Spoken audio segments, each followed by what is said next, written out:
Perícias de insalubridade em locais onde a pessoa de limpeza ficou em períodos diferentes. Muito comum, terceirizado ficou um período, por exemplo, no escritório com 10 pessoas, 15 funcionários, e um outro período foi trabalhar, a empresa terceirizada colocou numa escola, por exemplo, com mais de 200, 300 funcionários, ou 300, 400, 500 pessoas de movimentação entre funcionários e alunos. E aí, Tatiana, como se sair nesse tipo de situação?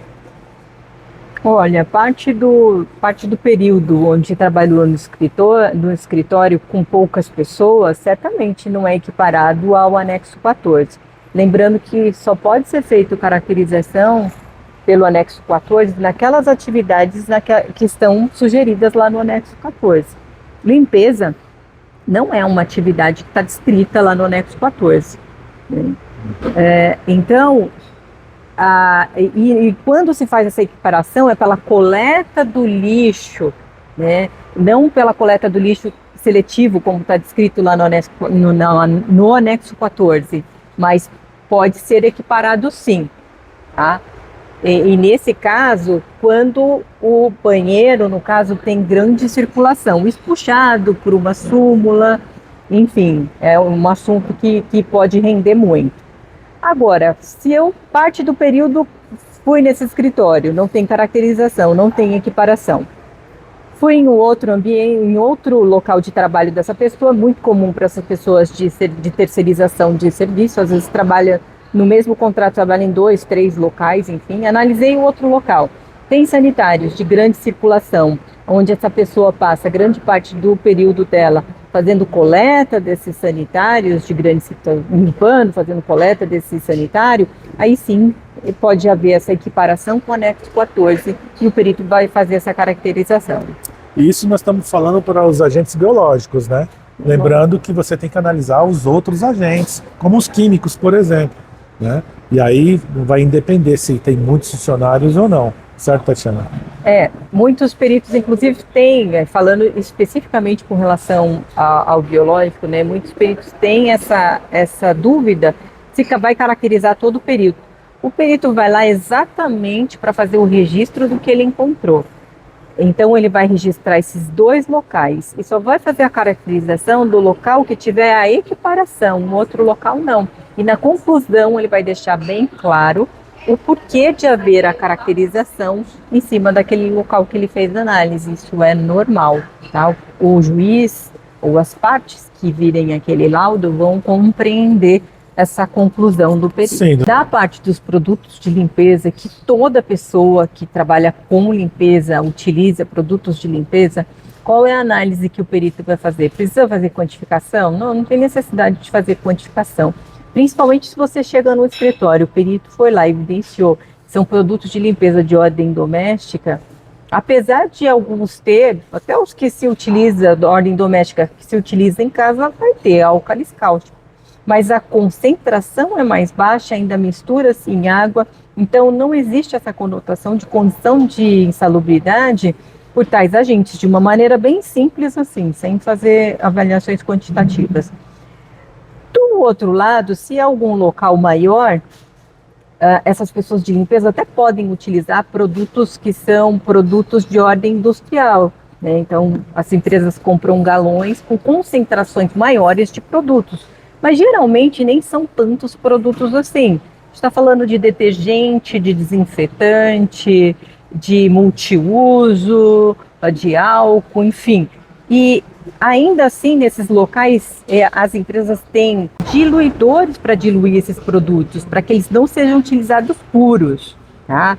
É óbvio que do ponto de vista da saúde e do cuidado é ótimo para quem está utilizando, mas eles pensam da parte econômica mesmo.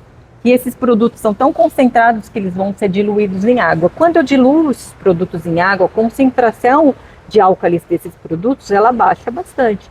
Então, para esses produtos, assim, sem fugir muito, né? A gente está falando do básico, dificilmente vai haver caracterização de condição de insalubridade pelos químicos por esses agentes. E aí a gente está falando lá do anexo 13, que fala dos álcalis cáusticos a partir de avaliação qualitativa, tá? Infelizmente, Tem muitos peritos que atuam aí no mercado e, de uma maneira equivocada, acabam fazendo caracterização de tudo, né? Que fala que tem álcalis. Concordo, tem.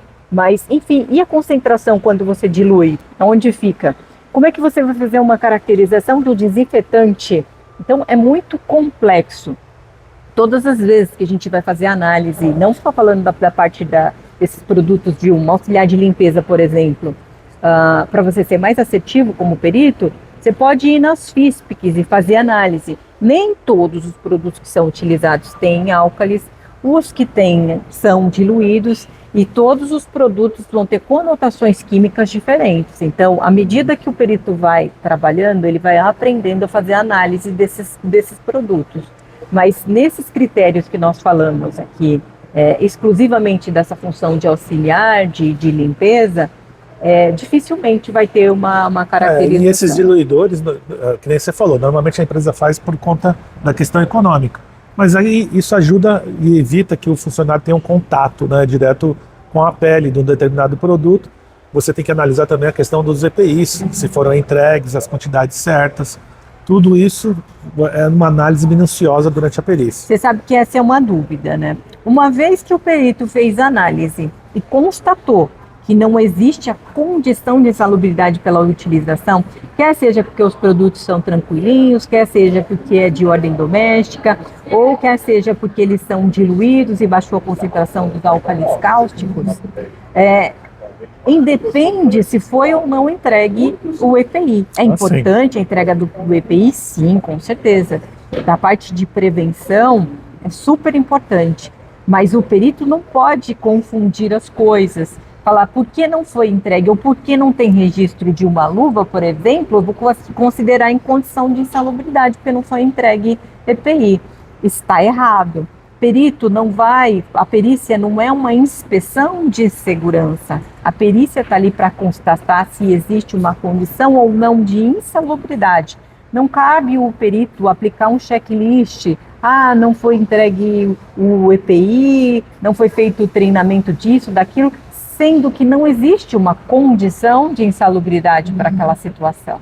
Tá? Isso é uma maneira bem rasa da gente abordar o tema, mas existem vários parâmetros que a gente pode pôr, desde a prevenção até a caracterização ou não de condição de insalubridade, para a gente falar desse tema. Tem várias nuances aí que englobam esse tema. Sabe, a gente fala muito sobre isso no nosso curso de capacitação.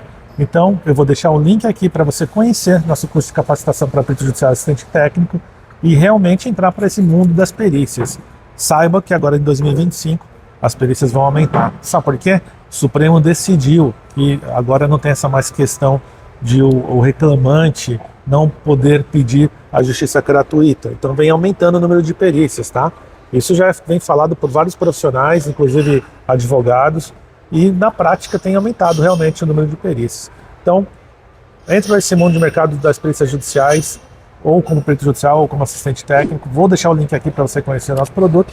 E se desejar também, vou deixar um e-book gratuito, link aqui para você baixar e saber mais sobre perícias judiciais na área de SST. Nós ficamos por aqui, até o próximo vídeo. Tchau. Até, pessoal.